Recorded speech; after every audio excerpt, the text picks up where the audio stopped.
Bienvenue sur le monde du droit. Aujourd'hui, je reçois Alain-Christian Montcalm. Alain-Christian Montcalm, bonjour. Bonjour Arnaud. C'est assez rare pour souligner. Pourquoi avez-vous créé votre cabinet à Londres alors que vous êtes avocat au barreau de Paris?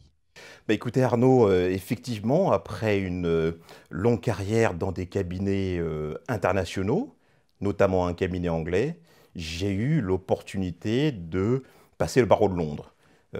Donc naturellement, j'ai créé mon cabinet à Londres, à Trafalgar Square. Je pense que les internautes voient les images sur l'écran actuellement. Quelles activités votre cabinet offre-t-il? Alors, nous sommes spécialisés en droit du travail, c'est-à-dire que nous conseillons les entreprises françaises et européennes installées à Londres en matière de droit du travail anglais. Inversement, nous conseillons les entreprises anglaises ayant une filiale en France en matière de droit du travail français. Quels impacts le Brexit a-t-il sur la vie des affaires? Alors Arnaud, on rappellera que le 29 mars 2017, le Premier ministre anglais, Theresa May, a déclenché l'article 50 du traité sur l'Union européenne. C'est-à-dire que dans un an et demi, courant mars 2019, le Royaume-Uni sera sorti de l'Union européenne. Alors il faut le dire, les Britanniques sont complètement empêtrés dans cette affaire de Brexit. La livre sterling a perdu 10% de sa valeur depuis le Brexit. Les déficits commerciaux se creusent, l'inflation augmente. Des grandes banques d'affaires ont annoncé leur déménagement à Paris, à Berlin, à Francfort. Tout ça crée un environnement extrêmement incertain, instable pour les entreprises.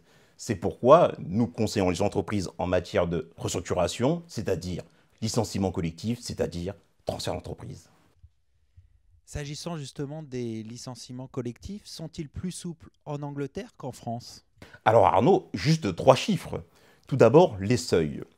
En Angleterre, les licenciements collectifs concernent 20 salariés dans un établissement sur une période de 90 jours, à savoir un trimestre. En France, nous sommes sur un seuil de 10 salariés sur un mois. Deuxième point, les délais de procédure. En Angleterre, quand les licenciements collectifs concernent moins de 100 salariés, la loi anglaise fixe un délai de procédure, de consultation minimum de 30 jours.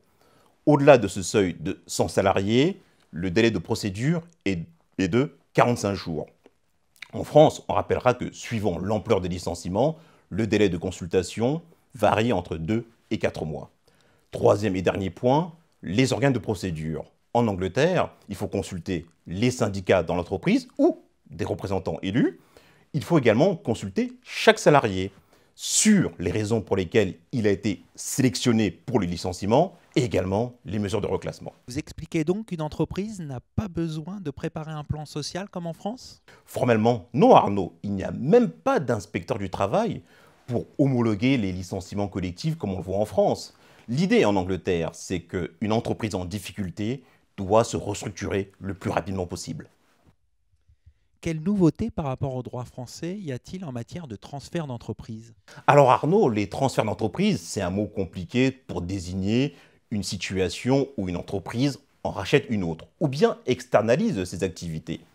En Angleterre, comme en France, la règle reste que les contrats de travail en cours sont maintenus. Toutefois, en Angleterre, si l'entreprise peut justifier d'une raison technique, économique ou d'organisation, elle pourra adapter ses effectifs, c'est-à-dire, en d'autres termes, procéder à des licenciements collectifs. En Angleterre, le but est de faciliter les transferts d'entreprise et donc de fluidifier l'activité économique, non de décourager les transferts d'entreprise. Pour terminer, quel avenir voyez-vous au Brexit? Alors, le cabinet de Theresa May est extrêmement divisé. On parle de délai de transition de 2 ans, de délai de transition de 3 ans, on parle de hard Brexit, on parle de soft Brexit. L'Union européenne reste extrêmement ferme là-dessus. Les Britanniques sont dans une situation très compliquée.